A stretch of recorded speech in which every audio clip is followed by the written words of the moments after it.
আবার জীবন আবারই বরণ আমার বন্দেগী, আমার জীবন আবারই বরণ আমার বন্দেগী, কবুল করো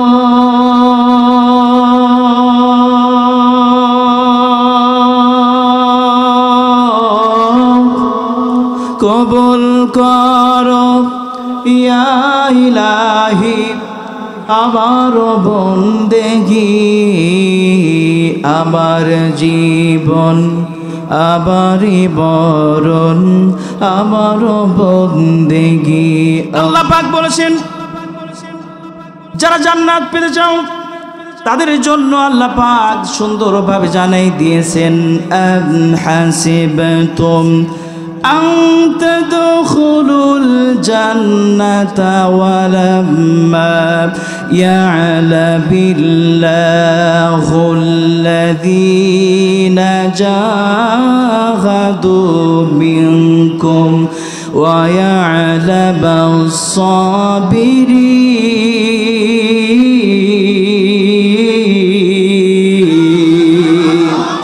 আল্লাহ পাক বলে দিয়েছেন, আম হাসিবতুম, তোমরা কি ভেবে নিয়েছো, তোমরা কি মনে করেছো, আন তাদখুলুল জান্নাত, আমার জান্নাতে তোমরা প্রবেশ করবে, এত সহজ নয়। ওয়ালাম্মা ইয়া'লামিল্লাহুল্লাযীনা জাহাদু, আল্লাহ তাআলা বলেছেন আমি রব এখনো পর্যন্ত তোমাদেরকে পর্যবেক্ষণ করে নাই, এখনো পর্যন্ত আমি রব তোমাদেরকে পরীক্ষা করে নাই। জাহাদু,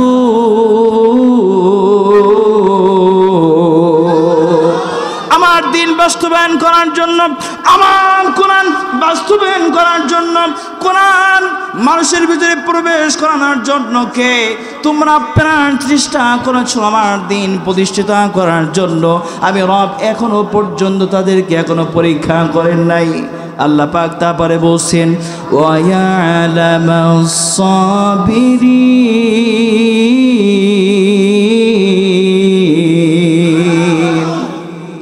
আল্লাহ পাক বলেছেন আমার এই কোরআন বাস্তবায়ন করার জন্য, আমার এই দিন প্রতিষ্ঠিত করার জন্য, তোমাদের উপরে যারা এই দিনকে বাস্তবায়ন করার জন্য যারা কাজ করবে তাদের উপরে জুলুম নির্যাতন চলবে, স্টেমডোরান চলবে, ফাঁসির কাস্টে চলতে হবে, জেল জরিমানা তাদের হবে। এই জেল জরিমানা জুলুম নির্যাতন স্টেমডোরার পাওয়ার পরে যারা ধৈর্য ধারণ করতে পারবে, আল্লাহ রাব্বুল আলামিন বলে দিয়েছেন তাদের জন্য আমার জান্নাতের 8টা দরজা খোলা রেখে দিয়েছি। জোরে বলেন সুবহানাল্লাহ। তাহলে জান্নাত পাইলেই পাওয়া যাবে না, স্পষ্টভাবে আল্লাহ সূরা আলে ইমরানের 142টা বারাতের ভিতরে বলেছেন জান্নাত পাইতে গেলে জুলুম নির্যাতন তোমার কাছে আসবে। এই জুলুম নির্যাতন পাওয়ার পরে যারা ধৈর্য ধারণ করতে পারবে তাদের জন্য জান্নাত, নয়তো তোমাদের জন্য জাহান্নাম। কথা বলেন ঠিক কিনা?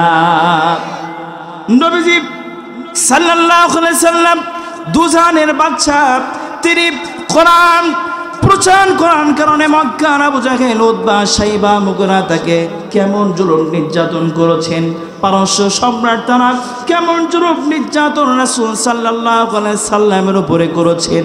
যে নবী না আসলে আমি আসতাম না, কোরআন আসতো না, পৃথিবী আল্লাহ বানাইতো না, সেই নবীকে এবার পরেও আল্লাহর নবী ধৈর্যশীলদের অবস্থায় ছিলেন। এই জন্য আল্লাহ তাআলা বলেছেন যারা ওয়াবাশশিরিস সাবিরিন, ধৈর্যশীলদের সঙ্গে ধৈর্যশীলদের জন্য হে রাসূল আপনি সুসংবাদ দিয়ে দেন। নবী পাক সাল্লাল্লাহু আলাইহি সাল্লাম জিহাদ সম্পর্কে আল্লাহর কোরআন বাস্তবায়ন করার জন্য, আল্লাহর দিন দুনিয়াতে প্রতিষ্ঠিত করার জন্য যারা যুগে যুগে বাধা দিয়েছেন, এমন একটি বাধা নবীজির সামনে চলে আসলো। হঠাৎ করে সংবাদ চলে আসলো রোম সম্রাট 1 লক্ষ সৈন্যবাহিনী পাঠাই দিয়েছে মোতার প্রান্তরে, মুসলমানদের বিরুদ্ধে যুদ্ধ হবে। এই যুদ্ধে যারা জয়লাভ করতে পারবে, তারাই হবে গাজী, তারাই ইসলাম প্রচার করতে পারবে। যদি ইসলামের আলো নিভাইতে না চাও তাহলে রোমের বিরুদ্ধে সংগ্রাম করা লাগবে, জিতা লাগবে। নবীজির কাছে সংবাদ চলে আসলেন, নবীজি সাহাবীদেরকে ডাক দিলেন, সাহাবীরা স্বপ্নে হাজির হয়ে গেল। নবীজি ডাক দিয়ে বলেন, ও আমার সাহাবীরা, রোম সম্রাট তিনি 1 লক্ষ সৈন্য পাঠাই দিয়েছে ইসলামের বাতি নিভাই দেওয়ার জন্য, ইসলামের ঝান্ডা দুনিয়াতে গাঢ় করে দেওয়ার জন্য, নিঃশেষ করে দেওয়ার জন্য। কে আসো তোমরা তরুণ দাস, কে আসো দাঁড়াই যাও, আজকে রোম সম্রাটদের বিরুদ্ধে যুদ্ধ করে ইসলামের পতাকা তোমরা, ঝান্ডাবাহী পতাকা তোমরা ওড়াইতে পারবে। সঙ্গে সঙ্গে সাহাবীরা লাব্বাইক ইয়া রাসূলুল্লাহ বলে সঙ্গে সঙ্গে 3000 সাহাবী দাঁড়ায় গিয়েছে। আমার নবীজি এই 3000 সাহাবীদেরকে বললেন, সাহাবী মুতার প্রান্তরে তোমরা চলে যাবে, কিন্তু এই মুহূর্তে মুতার প্রান্তরে তোমরা যুদ্ধ করবে, তোমাদেরকে সেনাপতি নিযুক্ত করতে হবে। আবার নবীজি সাহাবীদেরকে ডাক দিলেন, কোথায় আবার পালক পুত্র যায়েদ, সামনে আসো। লাব্বাইক ইয়া রাসূলুল্লাহ বলে পালক পুত্র যায়েদ সামনে চলে আসলেন। সাহাবীদেরকে উপেক্ষা করে বলছেন, সাহাবীরা শোনো, মুতার প্রান্তরে 3000 সৈন্য নিয়ে তোমরা যুদ্ধ করবে। এই 3000 সৈন্যর মধ্য থেকে একজনকে আমি রাসূল সেনাপতি হিসাবে নিযুক্ত করে দিলাম, আমার পালক পুত্র যায়েদকে। দ্বিতীয় নাম্বার, আমার চাচাতো ভাই জাফর বিন আবু তালিব কোথায়? লাব্বাইক ইয়া রাসূলুল্লাহ বলে সামনে হাজির হয়ে গেলেন। নবীজি বললেন, তোমাদের যুদ্ধের ভিতরে সেনাপতি 2 নাম্বার আমি নিযুক্ত করে দিলাম। তৃতীয় নাম্বার ডাক দিলে বলেন, আমার সাহাবী আব্দুল্লাহ বিন রাওহা কোথায়? সামনে আসো। আব্দুল্লাহ বিন রাওহা সামনে চলে আসলেন। নবীজি বললেন, যুদ্ধের সেনাপতি 3 নাম্বার করে দিলাম। আপনাদের কাছে প্রশ্ন, একটা যুদ্ধের সেনাপতি হয় কয়জন? সবাই বলেন কয়জন হয়? একজন হয়। নবীজি 3 জনকে বলে দিয়েছেন, তার মানে বোঝা গেল 3টার একটা কেউ ফেরবে না, সবাই শাহাদাত বরণ করবে। জোরে বলুন আল্লাহু আকবার। আমার নবীজি সাহাবীদেরকে প্রস্তুত করার পরে আব্দুল্লাহ বিন রাওহা জাফর বিন আবু তালিব পালক পুত্র যায়েদকে ডাক দিয়ে বললেন, যায়েদ রে, ও জাফর বিন আবু তালিব রে, আব্দুল্লাহ বিন রাওহা রে, যাও যাও, আর দেরি করো না। ওই দিকে মুতার প্রান্তরে 1 লক্ষ রোমান সৈন্য চলে আসছে তোমাদের বিরুদ্ধে যুদ্ধ করার জন্য, আর দেরি করা যাবে না। 3 জন চলে যাও, তোমাদের বাড়ি থেকে শেষ বিদায় নিয়ে তোমরা চলে আসলো, সালাম করে আসো, দেখা করে আসো। যায়েদ পালক পুত্র তিনি দাঁড়ায় গিয়ে বলতেছেন, ইয়া রাসূলুল্লাহ, ইয়া হাবিবাল্লাহ, আপনি আমার পিতা, আপনি আমাকে অর্ডার দিয়েছেন এবং হুজরার মধ্য থেকে আমার আব্বা যান আয়েশা শুনেছেন, এটাই যথেষ্ট। যদি বলেন সুবহানাল্লাহ। নবীজি এবার ডাক দিয়ে বলেন, জাফর বিন আবু তালিব, আবিসিনিয়া থেকে তুমি ভ্রমণ করে আসছো, তুমি হিজরত করে আসছো, বাড়িতে তুমি এখনো দেখা সাক্ষাৎ করতে পারো না, যাও যাও, চলে যাও, বিবি বাচ্চাদের সঙ্গে দেখা করে চলে আসো। জাফর বিন আবু তালিব তিনি সঙ্গে সঙ্গে দ্রুত চলে আসলেন। আসার পরই দরজায় কোড়া ডাললেন, প্রাণের স্ত্রী বাগের হয়ে চলে আসলেন। স্ত্রীকে ডাক দিয়ে বসে, প্রাণের স্ত্রী রে, মুতার প্রান্তরে 1 লক্ষ রোমান সৈন্যের বিরুদ্ধে নবী পাক সাল্লাল্লাহু আলাইহি সাল্লাম যুদ্ধ পাঠাচ্ছেন আমাদের 3000 সৈন্য দিয়া। এই 3000 সৈন্যর ভিতরে তোমার স্বামী জাফরকে রাসূলুল্লাহ সাল্লাল্লাহু আলাইহি সাল্লাম 2 নাম্বার সেনাপতি নিযুক্ত করে দিয়েছে। ও প্রাণের স্ত্রী রে, তোমার কাছে আমি শেষ বিদায় নেবার জন্য চলে আসছি। আমি বুঝতে পেরেছি আমি মুতার প্রান্তর থেকে আর ফিরতে পারবো না, আমার জন্য তুমি একটু দোয়া করে দিয়ে দাও। অনেকদিন তোমার সঙ্গে সংসার করেছি, না জানি তোমার সাথে কোনো খারাপ ব্যবহার করেছি কিনা। ও প্রাণীর স্ত্রী রে, তুমি আমাকে মাফ করে দিয়ে দেবা এবং তুমি আমার জন্য কোনো রকম কষ্ট পাবি না, আমার জন্য কোনো দাবি দাবা তুমি আমার জন্য রাখবে না। প্রাণের স্ত্রী এবার ডাক দিয়ে বলে, ও আমার প্রাণের স্বামী জাফর বিন আবু তালিব রে, যেহেতু রাসূলুল্লাহ সাল্লাল্লাহু আলাইহি সাল্লাম তার প্রান্তরে তোমাকে যুদ্ধের সেনাপতি হিসেবে পাঠাই দিয়েছে, বানাই দিয়েছে, আমি তোমাকে নিষেধ করব না, কিন্তু আমার রবের কাছে দুই হাত তুলে দোয়া করব, রব্বুল আলামিন যুদ্ধের প্রান্তরে আমার জাফর বিন আবু তালিব যাচ্ছে, আমার প্রাণের স্বামীকে যুদ্ধে তুমি শহীদ না করে গাজী করে আমার ঘরের ভেতরে আবার তুমি প্রবেশ করাই দিও। জাফর বিন আবু তালিব সঙ্গে সঙ্গে তরবারি বাহির করে উল্টা পিঠ দিয়া স্ত্রীর হাতে বিরুদ্ধ আঘাত করার পরে বলতেছে, প্রাণের স্ত্রী রে, উল্টো দোয়া কেন তুমি করো? যেহেতু আমার আগে একজন সেনাপতি আছে, পরে একজন সেনাপতি আছে, আমি বুঝতে পেরেছি এই দেখা তোমার জন্য শেষ দেখা। প্রাণের স্ত্রী, পিছনে দোয়া করো না, কারণ আল্লাহ তাআলার কাছে পিছনের দোয়া কবুল হবে না।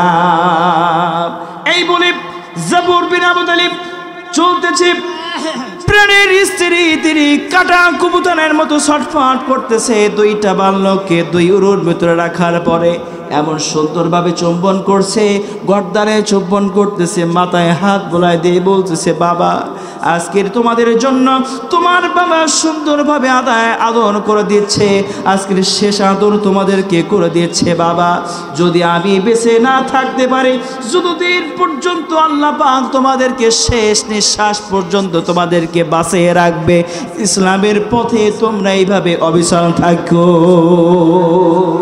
প্রাণের স্ত্রী, আমি আল্লাহর পথে রওনা দিলাম। তিনি ছুটতেছেন, পিছন দিক থেকে সন্তানরা আব্বা আব্বা বলে ডাকতেছে, কাটা কবুতরের মতো ছটফট করছে, স্ত্রীও কাটা কবুতরের মতো ছটফট করতেছে। তিনি সামনের দিকে অগ্রসর হচ্ছেন, পিছনের দিকে একটা বারের জন্য তাকাই না। জোরে বলুন আল্লাহু আকবার। এই যুদ্ধ ৩য় নম্বর সেনাপতি আব্দুল্লাহ বিন রাওহা এমন একজন সাহাবী, তিনি সকালবেলা বিবাহ বন্ধনে আবদ্ধ হয়েছেন। দুপুরবেলা সংবাদ চলে আসছে মুতার প্রান্তরে যুদ্ধ হবে। তিনি বাড়িতে চলে আসলেন, আসার পরে তিনি লক্ষ্য করে দেখছেন স্ত্রী কোরআন শরীফ তেলাওয়াত করেন। হযরত আব্দুল্লাহ বিন রাওহা দরজায় কোরআন আনার পরে বলতেছে, প্রাণের স্ত্রীর একটু কোরআন তেলাওয়াত বন্ধ করো, তোমার স্বামী আব্দুল্লাহ বিন রাওহা চলে আসছে তোমার সাথে একটু দেখা করার জন্য। ও প্রাণের স্ত্রী রে, তোমার সঙ্গে আজকে আমার বিবাহ বন্ধনে আবদ্ধ হয়েছে, তোমাকে আমি সুন্দরভাবে আমি দেখতে পাই নাই, তোমার সাথে এখন আলাপচারিতা হয় নাই, কিন্তু জিহাদের ডাক চলে আসছে। আল্লাহ তাআলা বলে দিয়েছেন জিহাদ করার জন্য। এই জন্য নবী পাক সাল্লাল্লাহু আলাইহি সাল্লাম মুতার প্রান্তরে আমাকে ৩ নাম্বার সেনাপতি নিযুক্ত করে দিয়েছেন। তোমার সাথে আমি শেষবারের মতো দেখা করার জন্য এসেছি। প্রাণের স্ত্রী, তুমি আমার প্রতি কোনো দাবি রেখো না, কোনো কষ্ট পেও না। আল্লাহ যদি কিয়ামতের ময়দানে তোমাকে আমাকে যদি পছন্দ করে, আল্লাহ পাক তোমার আমাকে আবার বিরত করে দেবে। এই কথা বলার পরই ভিতর থেকে প্রাণের স্ত্রী ডাক দিয়ে বলছেন, আব্দুল্লাহ বিন রাওহা রে, মদিনার সবচেয়ে সুন্দর নারী আমি, হয়তো তো আপনাকে আমি একটি বাড়ির জন্য দেখতে পারি নাই, সেইভাবে দেখতে পাই নাই, ভিতরে চলে আসেন, একটা বার, শুধু একটা বার আপনাকে দেখতে চাই, আপনাকে দেখতে চাই। এই কারণে যেহেতু রাসূল সাল্লাল্লাহু আলাইহি সাল্লাম আপনাকে ৩ নাম্বার সেনাপতি করেছেন, বুঝতে পেরেছি মুতার প্রান্তর থেকে আপনি আসতে পারবেন না, আপনি গাজী হতে পারবেন না, আপনি শাহাদাত বরণ করবেন। আপনি দ্রুত ভিতরে আসুন, একটা বার আমি আপনাকে দেখতে চাই।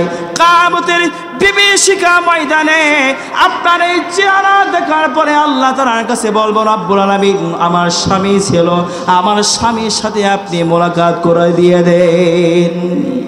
আব্দুল্লাহ বিন রাওহা বলে, ও প্রাণের স্ত্রী রে, এই তামান্না যদি তোমার বুকের ভিতরে থাকে, তোমার অন্তরের ভিতরে থাকে, কিয়ামতের ময়দানে আল্লাহ পাক যে আল্লাহর জন্য আজকে আমি জীবন দেওয়ার জন্য মুতার প্রান্তরে যাচ্ছি, আজকে জান বিলিয়ে দেওয়ার জন্য, বুকের তাজা রক্ত বিলিয়ে দেওয়ার জন্য যাচ্ছি, তুমি যদি ধৈর্য সহকারে তুমি যদি মৃত্যু না পর্যন্ত যদি ধৈর্যশীল ভাবে তুমি তোমার হেফাজত যদি করতে পারো, আল্লাহ পাক কিয়ামতের ময়দানে স্বামী স্ত্রী ভাবে তোমার আমার সাথে মোলাকাত করার জন্য আল্লাহ নিজে দায়িত্ব নিয়ে নেবে।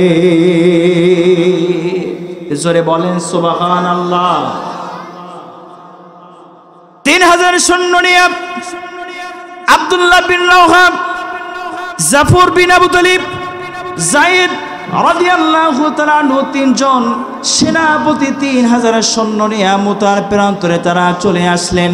আসার পরে তুমুল যুদ্ধ চলতেছে। যায়েদ রাদিয়াল্লাহু তাআলা আনহু তিনি নিজে অসংখ্য কাফেরদেরকে কচুকাটা করে শাহাদাত বরণ করে সবাইকে জাহান্নামে পৌঁছায় দেওয়ার পরে যায়েদ রাদিয়াল্লাহু তাআলা আনহু তিনি নিজেও শাহাদাত বরণ করে ফেললেন। এরপর পরে জাফর বিন আবু তালিব রাদিয়াল্লাহু তাআলা আনহু তিনি যুদ্ধ চালায় যাচ্ছেন। অসংখ্য কাফের বেঈমানকে তিনি কচুকাটা করার পরে হঠাৎ করে পিছন দিক থেকে সামনের দিক থেকে ডাইনে বাম থেকে রোমান শত্রুরা এইভাবে চতুর্দিক থেকে যখন ঘেরাও করে ফেললো, এবার বলা হলো জাফর বিন আবু তালিব রে, আর রেহাই নেই, আর তোমাকে রেহাই দেওয়া যাবে না। যে হাতে ডান হাতে তরবারি রয়েছে, কাফের বেঈমানরা ডান হাতে কোপ মেরেছে, তরবারি ডান হাত থেকে পড়ে গেল। বাম হাত দিয়ে আবার তরবারি যখন ধরতে যাবে, বাম হাতে আবার কোপ মারল। জাফর বিন আবু তালিব লক্ষ্য করে দেখলো দুইটা হাত যখন কেটে গিয়েছে, ইসলামের ঝান্ডা বাগি পতাকা সামনে রয়েছেন, দুইটা কাটা হাত দিয়ে বুকে ইসলামের ঝান্ডা বাগি পতাকা এইভাবে যখন ধরে দিয়েছে, সঙ্গে সঙ্গে তিনি বলতেছে, ও আল্লাহর রাসূলের সাহাবী, দূরে যারা আছো তোমরা আমার রাসূলকে জানাই দিও, আমার সালাম জানাই দিও, এবং বলে দিও জাফর বিন আবু তালিবের শেষ নিঃশ্বাস থাকা পর্যন্ত দুইটা কাটা হাত দিয়া ইসলামের ঝান্ডা ভাঙে পতাকা উঁচু করে দিয়েছিল, মাটিতে পড়তে দেয় নাই।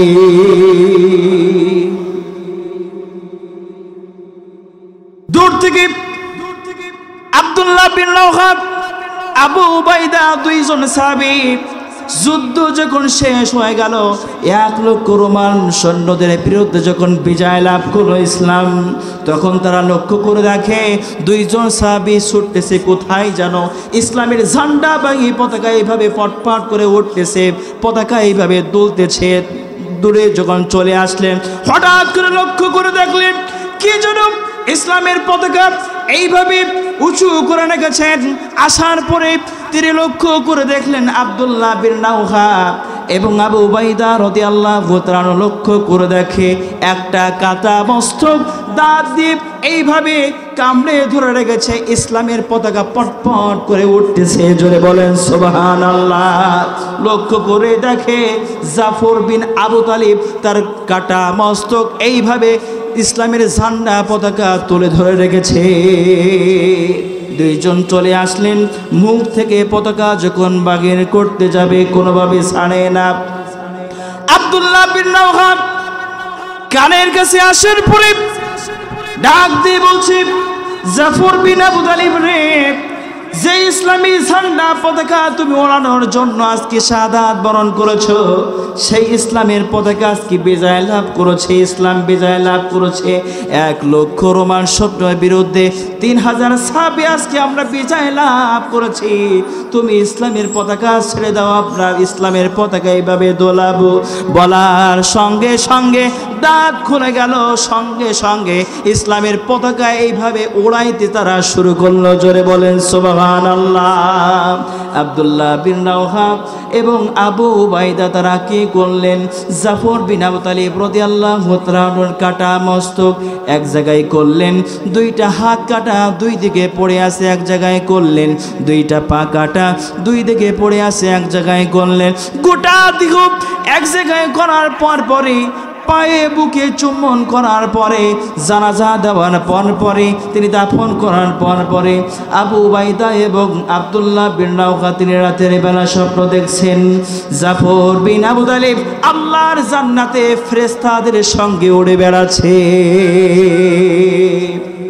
লিল্লাহি তাকবীর, নারায়ে তাকবীর। আব্দুল্লাহ বিন রাওহা জাফর বিন আবু তালিবকে ডাক দিল। জাফর বিন আবু তালিব শাহাদাত বরণ করেছো, আল্লাহ তোমার সাথে কিরকম আচরণ করেছে একটু বলো। জাফর বিন আবু তালিব বলে, আল্লাহ পাক আমাকে সব কিছু দিয়েছেন, সব নাজ নেয়ামত দিয়েছেন। এবার আল্লাহ আমাকে জিজ্ঞাসা করেছেন, ও জাফর বিন আবু তালিব রে, আর কি চাও একটু বলো।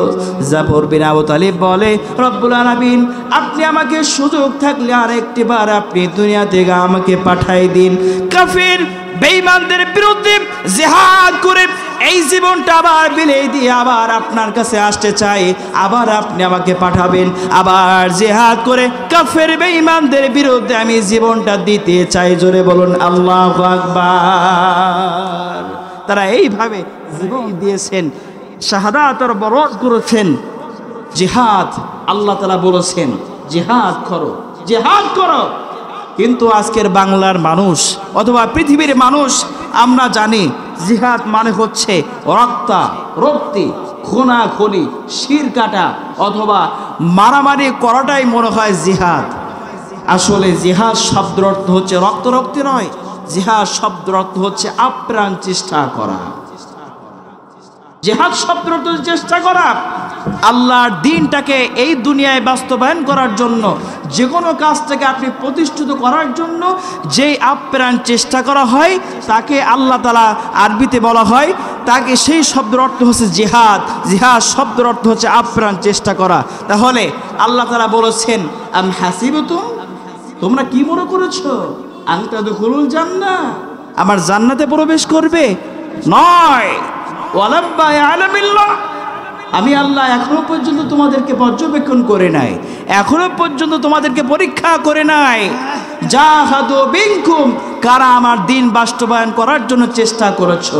তোমাদের প্রতি জুলুম ধরেছে, বাংলার জমিনে কোরআনের দাওয়াত দিতেছি, এইভাবে মাইক ছেড়াই দিয়েছে, কোরআন শরীফ তুমি তেলাওয়াত করছো, কানে চড় পেরেছে, কোরআনের আন্দোলন করার জন্য জেল জরিমানা হয়েছে। কথা বলেন ঠিক কিনা?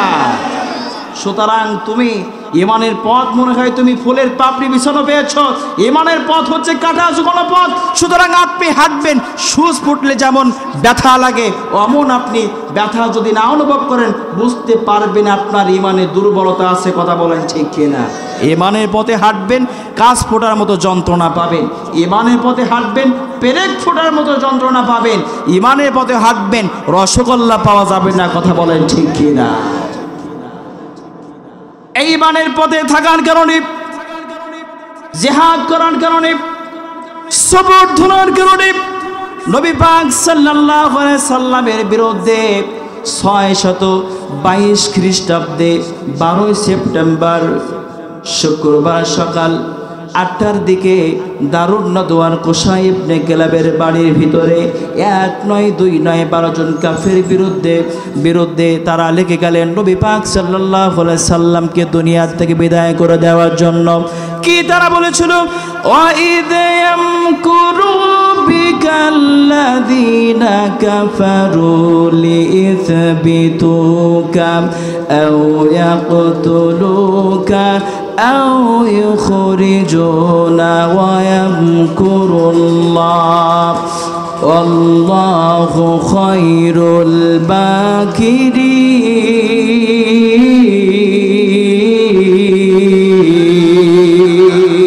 হে রাসূল শোনেন, আমার নবীজিকে এই আয়াতটা আল্লাহ পাক জানায় দিয়েছেন। তারা কাফের বেঈমান মুশরিকরা দারুন নদওয়ার ভিতরে 12 জন মিলে তারা যখন প্রবেশ করলেন, করার পরে আবু জাহেল দাঁড়ায় গেল। দাঁড়ায় যাওয়ার পরে বলতেছে, আজকে 12 জনের ভিতরে আমরা 12 জন আসি কাফের বেঈমানরা মক্কার ভিতর থেকে আসছি, কেউ কিন্তু জানে না দারুন নদওয়ার ভিতরে আমরা আছি, কেউ কিন্তু জানে না। একজন দাঁড়ায় যাওয়ার পরে গেটে চলে যাওয়ার পরে সেই বান্দা লক্ষ্য করবে মক্কার কোনো মানুষ যেন না আসতে পারে। যদি কেউ আসে, যদি কেউ জানতে পারে মুহাম্মাদের বিরুদ্ধে সলা পরামর্শ কিন্তু ভেস্তে যাবে। যদি কেউ জানতে পারে মুহাম্মদ সাল্লাল্লাহু আলাইহি সাল্লামের সাহাবীরা আমাদেরকে কচু কাটা করবে, আমাদের এই সিদ্ধান্ত বাস্তবায়ন হতে দিতে পারবে না, আজকের গোপন বৈঠক সফল হবে না। একজন দাঁড়ায় গেল, দারোয়ানের চাকরি তিনি পেয়ে গেলেন, তিনি দাঁড়ায় গেলেন। গেলেন। দেওয়ার পরপরই ভিতর থেকে মুহাম্মদ সাল্লাল্লাহু আলাইহি সাল্লামের বিরুদ্ধে সরা পরামর্শ চলছে। 1 নয় 2 নয় 12 জন কাফের মিলে। হঠাৎ করে দারোয়ান লক্ষ্য করে দেখি দূর থেকে কে যেন দারুণ নদওয়ার ভিতরের দিকে আসতেছে, অগ্রসর হচ্ছে, আস্তে আস্তে হাঁটতে হাঁটতে আসতেছে। দারোয়ান লক্ষ্য করে দেখবে আসবে না, গেটের সামনে এসে হাজির। হাতে তসবিহ ইল্লাল্লাহ ইল্লাল্লাহ জিকির করতেছে, মাথায় সাদা পাগড়ি বাঁধা, মুখে চাপ দাড়ি, সুন্দর দাড়ি, সাদা দাড়ি, এইভাবে জিকির করতেছে এবং বলতেছেন, দারোয়ান ডেকে বলতেছেন, আপনি কে? আপনার পরিচয় কি? আপনি কোথা থেকে আসছেন? দারোয়ান ইশারা করে বলছে, ওই যে দূর থেকে তুমি একটি শহর দেখছো, ওইটার নাম হচ্ছে নজদ প্রদেশ। আমি ওই নজদ প্রদেশ থেকে আসছি। তা বাবা আপনি কিসের জন্য আসছেন? তখন তিনি বলতেছেন, গোসাই ইবনে কালাবের বাড়ির ভিতরে 12 জন কাফের মিলে মুহাম্মাদের বিরুদ্ধে যে তোমরা সলা পরামর্শ করছো সেইটা শোনার জন্য, এবং কিছু যদি বুদ্ধিমাত্রা লাগে সেইটা দেওয়ার জন্য আমরা আসছি। জোরে বলুন নাউজুবিল্লাহ। দারোয়ান আশ্চর্য হয়ে গেল, আমরা যে 12 জন কাফের মিলে দারুণ নদওয়ার ভিতরে আছি, কেউ তো জানি না, দুনিয়ার কোনো মানুষ জানে না, কিন্তু এই মানুষ কিভাবে জানলো? তিনি বলেন, ইজলিস একটু সামনে দাঁড়ান, আমি ভিতর থেকে আপনাকে ঢোকার পারমিশনটা নিয়ে আসলেন, চলে আসলেন। আসার পরে বলতেছে, আবুল হাকাম। আবু জাহেল মানে মূর্খের পিতা, আর আবুল হাকাম মানে বুদ্ধির পিতা। তিনি বলতেছেন, আবুল হাকাম, ও বুদ্ধির পিতা, আজকে আপনি আমি 12 জন কাফের মিলে মক্কার দারুন নদওয়ার ভিতরে আমরা আছি, দুনিয়ার কোনো মানুষ জানে না, কিন্তু একজন দেখি বুঝতে পেরেছে, জানতে পেরেছে, সামনে সেই হাজির। আবু জাহেল চেয়ার থেকে লাফ মেরে দাঁড়ায় গিয়ে বলতেছে, আর দেরি করিস না, দ্রুত সবার ভিতরে নিয়ে আয়। তিনি চলে গেলেন, ইজলিসকে সামনে নিয়ে আসলেন। আবু জাহেল বলতেছে, যেহেতু আপনি জানতে পেরেছেন দুনিয়ার কোনো মানুষ জানে না, সুতরাং আপনি সাধারণ কোনো মানুষ হতে পারেন না, কারণ এই কথা কারোর জানার কথা না, আপনি মনে হয় অন্তর্যামী, অথবা আপনি হয়তো কোনো গণক হতে পারেন। তা আপনি বসুন এবং আজকে সভাপতির চেয়ারে বসে আজকে মুহাম্মাদের বিরুদ্ধে যে সলা পরামর্শ আমরা করতেছি, আপনি এই সভাপতির চেয়ারটা গ্রহণ করেন। তিনি বসে গেলেন। তার নামটা কি জানেন? কে বলতে পারবেন? মিস্টার ইবলিস। অনেক সময় সুন্দর আকৃতি এসে আপনার সামনে ধোকা দিয়ে বোকা বানায় আপনাকে জাহান্নামে নিয়ে যাবে। কথা বলেন ঠিক কিনা? এমনও সূরার সামনে আছে, সময় আসলে বলে এইটা করে দেব, ওইটা করে দেব, এই দেব, সেই দেব, সময় পার হয়ে গেলে তাকে আর খোঁজা পাওয়া যায় না। কথা বলেন ঠিক কিনা? এইবার মিস্টার ইবলিস ডাক দিয়ে বলছি, মুহাম্মাদের বিরুদ্ধে সলা পরামর্শ করতে হবে। মুহাম্মাদ বেশি বাড়ে গিয়েছে। আমাদের লাত বারাত উজ্জার মুখে কালি মারার পরে কুলু লা ইলাহা ইল্লাল্লাহ, আল্লাহ এক, আল্লাহ বা দ্বিতীয় আল্লাহর প্রতি ঈমান আনতে বলছে। ওকে আর দুনিয়াতে বাসে রাখা যাবে না, আর দেরি করা যাবে না। ডান সাইডে কে আসো, দাঁড়ায় যাও। ডান সাইড থেকে একজন কাফের দাঁড়ায় গেল, তার নাম হচ্ছে আবুল বাখতারি। তিনি দাঁড়ায় যাবার পরে তিনি বলতেছেন, আও আখরুজুকা আও ইয়াকতুলুক ওয়াইদ ইয়ামকুরু বিকাল্লাযিনা কাফারু লিইসবিতুকা। মক্কার লিডার এবং 12 জন কাফের শোনো, লিইসবিতুকা, মুহাম্মদ সাল্লাল্লাহু আলাইহি সাল্লামকে নিয়ে আমি আবুল বাখতারের একটা মাত্র পরামর্শ, মুহাম্মদকে লিইসবিতুক বন্দী করতে হবে একটি আবদ্ধ ঘরের ভিতরে। খাইতে দেব না, পানি পান করতে দেব না, কারোর সাথে দেখা করতে দেব না, দরজা জানলা সব কিছু বন্ধ করে রাখবো। মুহাম্মদ খাইতে পারবে না, পানি পিপাসা লাগলে পানি খাইতে পারবে না, এমনি ধুকে ধুকে আবদ্ধ ঘরের ভিতরে দুনিয়ার থেকে বিদায় নেবে। আজকের বাংলার জমিনে 15টি বছর তোমরা একজন আলেমকে ধুকে মেরেছো। কথা বলেন ঠিক কিনা? কি অপরাধ ছিল তার অপরাধ ছিল কোরআন তেলাওয়াত করা, কোরআন মানুষের কাছে পৌঁছে দেওয়া। গোটা 50 বছর মানুষের কাছে কোরআন তিনি শুনাইছেন। কথা বলেন ঠিক কিনা? সুতরাং যুগে যুগে যারা কোরআন শুনবেন, কোরআনের প্রচার করবেন, তাদের বিরুদ্ধে দারুণ নদওয়ার মতো বৈঠক বাংলার জমিনে বসবে। কথা বলেন ঠিক কিনা? মিস্টার ইবলিস আবুল বাক্তারের এই কথা শোনার পরই মিস্টার ইবলিস ডাক দিয়ে বলছেন, আবুল বাক্তারি রে, তোমার মাথায় ঘৃণ আছে নাকি? তুমি কি বলছো? তুমি জানো নাকি মুহাম্মদকে তুমি কোথায় বন্দি করে রাখবে?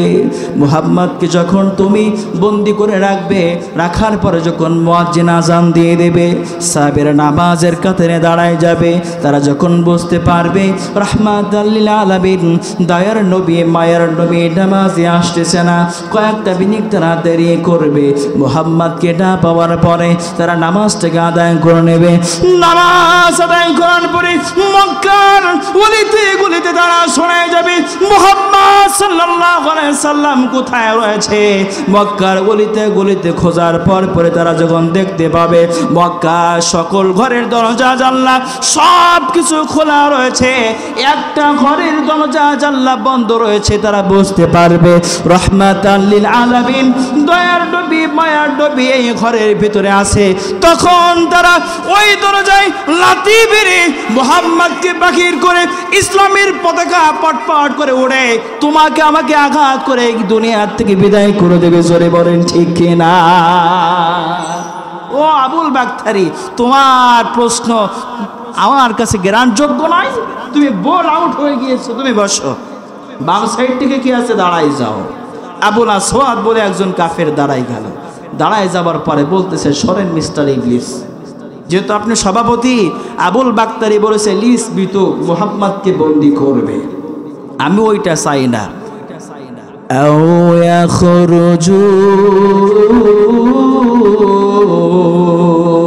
মুহাম্মদকে লিস বিতু বন্দি করলে হবে না।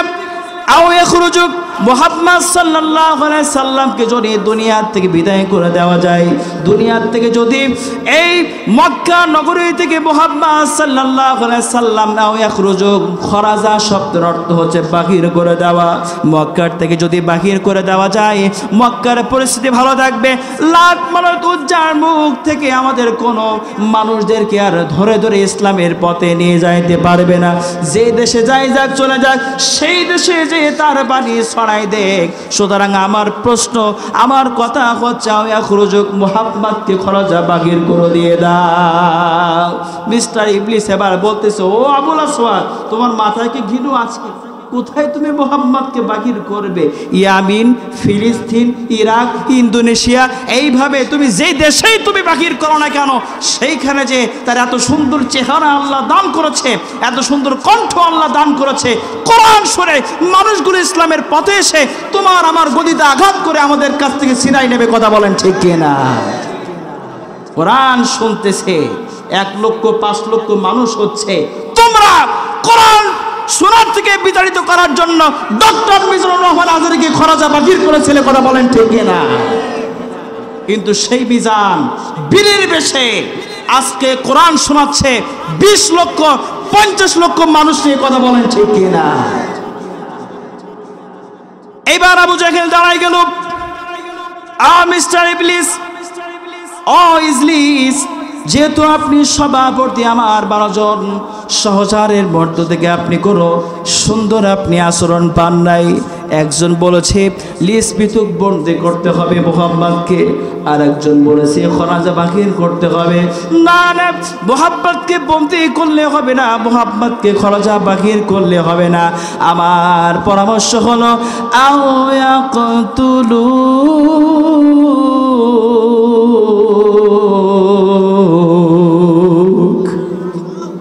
মুহাম্মদ খেয়াও ইয়াকতুলুক, কতল করতে হবে। জোরে বলুন নাউজুবিল্লাহ। মুহাম্মদকে কতল করতে হবে। আজকের বাংলা জমিনে যে মানুষটা 50টা বছর কোরআনে তাফসীর করেছে, তোমরা আজকে তাকে ইনজেকশন দিয়ে দুনিয়া থেকে বিদায় করেছো। কথা বলেন ঠিক কিনা?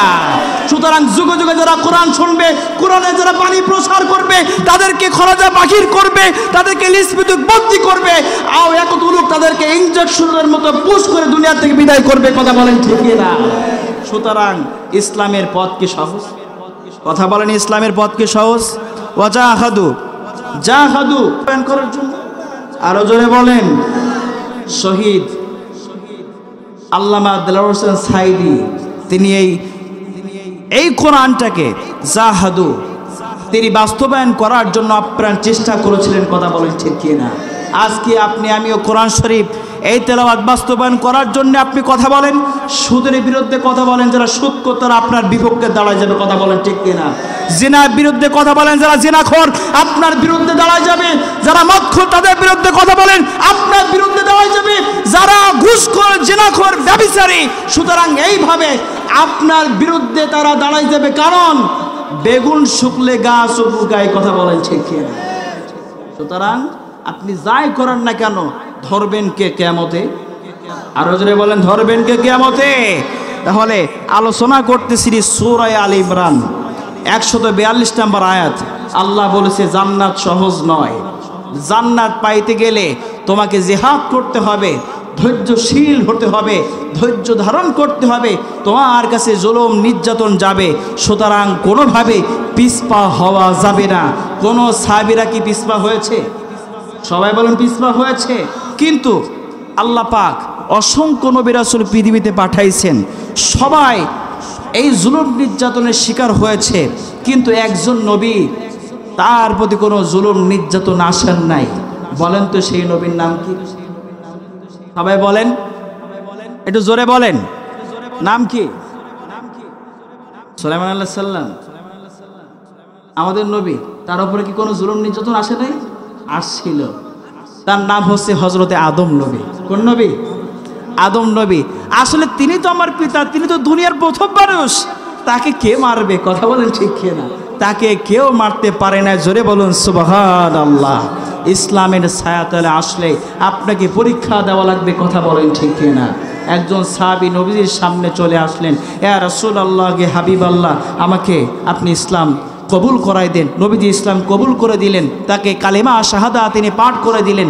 বাড়িতে চলে আসলেন, চাচার কাছে সংবাদ চলে আসছে, ও চাচা, তোমার ভাতিজা আব্দুল্লাহ কিন্তু ইসলাম কবুল করেছে, লাত মানত উজ্জার মুখে কালি বেরে ইসলাম কবুল করেছে, আপনি দ্রুত আপনার ভাতিজাকে আপনি শেল্টার দেন, আপনি ইসলাম থেকে সরায় নিয়ে আসেন। চাচা বললেন, আব্দুল্লাহ রে, তুমি জুলবাদাইন, তুমি কি ইসলাম কবুল করেছো?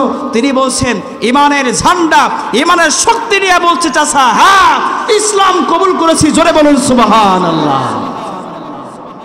চাচা বললেন, আব্দুল্লাহ রে, ইসলাম কবুল করেছে, এই মুহূর্তে ইসলাম ছেড়ে দিয়ে দাও, ইসলাম তুমি ছেড়ে দিয়ে দাও। আব্দুল্লাহ ডাক দিয়ে বলে, চাচা আমার অর্থ সম্পদ আপনার কাছে আছে, যদি আপনি আমার অর্থ সম্পদ থেকে আপনি যদি আমাকে বিতাড়িত করে দেন তাও আমি ইসলাম ছেড়ে দেব না। চাচা ডাক দিয়ে বললেন, ও প্রাণের ভাতিজারে, ইসলাম কবুল করেছিস, তোর অর্থ সম্পদ সব আমার কাছে আছে, এই মুহূর্তে অর্থ সম্পদ থেকে আমি তোকে বিতাড়িত করে দিলাম। তারপরে বলে, চাচা ইসলাম আমি ছেড়ে দেব না। এরপর পরে চাচা বলে, আব্দুল্লাহ রে, তোমার পা থেকে মাথা থেকে পা পর্যন্ত যতগুলো পোশাক রয়েছে আমি চাচার পয়সায় সবগুলো কেনা, এই মুহূর্তে তুমি খুলে দিয়ে দাও। আব্দুল্লাহ রাদিয়াল্লাহু তাআলা আনহু ইসলামের জন্য তিনি উলঙ্গ হয়ে গেলেন, মাথা থেকে পা পর্যন্ত কাপড় খুলে দিলেন, মার সামনে চলে আসলেন, বাড়িতে দরজা দিলেন, টোকা বাঁধলেন, মা দরজা খুলে দিলেন। দেওয়ার পরে মা বলছে, বাবা এই অবস্থা তোমার কেন? বাবা এই সময় সন্তান ডাক দিয়ে বসে, বা তোমার সন্তান আজকে দুনিয়ার সম্পদকে বিক্রি করে দিয়ে আল্লাহর জান্নাত ক্রয় করে বাড়িতে ফিরে এসেছে। ও মা, বাড়ির ভিতরে যদি কোনো বস্ত্র থাকে লজ্জা স্থানটাকে একটু ঢাকার জন্য দাও। মা একটি বস্ত্র দিলেন, কোনো রকম শীতের রজনীতে তিনি লজ্জা স্থান ঢাকার পরে নবীজির দরবারে চলে আসলেন। গভীর রজনীতে, ঠান্ডার রজনীতে খালি গায়ে দরজায় টোকা মারতেছেন। নবীজি দরজা খুলে দিলেন, দেওয়ার পর পরে বলতেছেন, কে এসেছো বলো? আব্দুল্লাহ ডাক দিয়ে বলেন, ইয়া রাসূলুল্লাহ, গে হাবিবাল্লাহ, আমি আব্দুল্লাহ আপনার কাছে চলে আসছি। আমার নবীজি বলেন, কোন আব্দুল্লাহ এসেছ? আব্দুল্লাহ ডাক দিয়ে বলেন, ইয়া রাসূলুল্লাহ, গে হাবিবাল্লাহ, গত কয়েকদিন আগে আপনার কাছে ইসলাম কবুল করেছি আমি, সেই আব্দুল্লাহ জুলবাদাইন। নবীজি বললেন, তোমার এই অবস্থা অবস্থা কেন? আব্দুল্লাহ জুলবাদাইন তিনি ডাক দিয়ে বলেন, ইয়া রাসূলুল্লাহ, হাবিবাল্লাহ, কালিমা শাহাদাত গ্রহণ করার কারণে আমার কাছে অর্থ সম্পদ থেকে আমাকে বিতাড়িত করে, আমার পরনের জামা কাপড় সব কিছু খুলে নিয়েছে, শুধুমাত্র মায়ের কাছ থেকে একটি বস্ত্র নিয়ে আমি লজ্জাস্থান থেকে আপনার কাছে আমি চলে আসছি। নবীজি বললেন, আব্দুল্লাহ জুলবাদাইন একটু অপেক্ষা করো।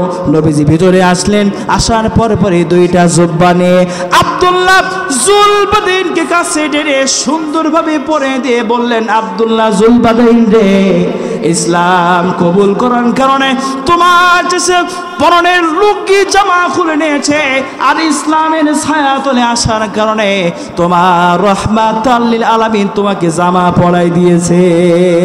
নারায়ে তাকবীর। আমার নবীজি বললেন, আব্দুল্লাহ জুলবাদাইন আর দূরে থেকো না, কাছে চলে আসুক। কপালে চুম্বন করলেন, আল্লাহ তাআলার কাছে দুই হাত তুলে বললেন, রব্বুল আলামিন, আমার আব্দুল্লাহ জুলবাদাইনের রক্তকে তুমি কাফের বেঈমানের জন্য হারাম করে দিয়ে দাও। এই দোয়া করার পরে আব্দুল্লাহ জুলবাদাইন তিনি চোখের পানি ছেড়ে দিয়েছেন। দেওয়ার পরে নবীজি ডাক দিয়ে বললেন, আব্দুল্লাহ জুলবাদাইন রে, তোমার উপরে আমি রাসূল সন্তুষ্ট আছি, আমার রব তোমার উপরে সন্তুষ্ট আছে। জুলবাদাইন, কেন কাঁদো? তোমার জন্য সুন্দর দোয়া করে দিয়েছি, তোমার রক্তকে কাফের বেঈমানের জন্য হারাম করার দোয়া করেছি। আব্দুল্লাহ জুলবাদাইন বলে, ইয়া রাসূলুল্লাহ, গে হাবিবাল্লাহ, এই দোয়া আমি আপনার কাছে আশা করি না। নবীজি ডাক দিয়ে বলেন, আব্দুল্লাহ জুলবাদাইন রে, কোন দোয়া তুমি চাও বলো, সেই দোয়া তোমার জন্য করব। আব্দুল্লাহ জুলবাদাইন বলছে, ইয়া রাসূলুল্লাহ, গে হাবিবাল্লাহ, আল্লাহ তাআলা বলছেন, জাগাদু বিকুম ওয়া ইয়ালামাস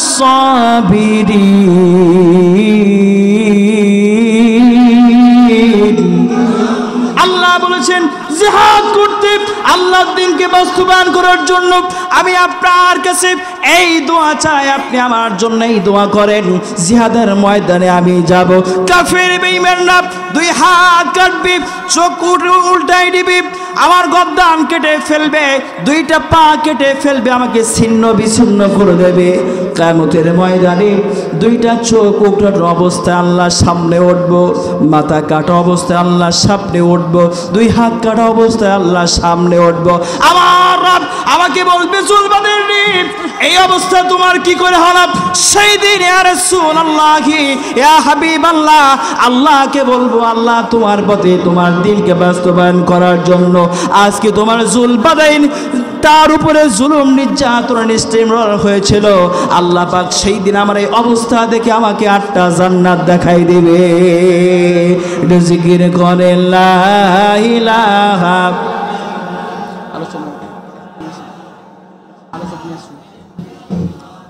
লা ইলাহা,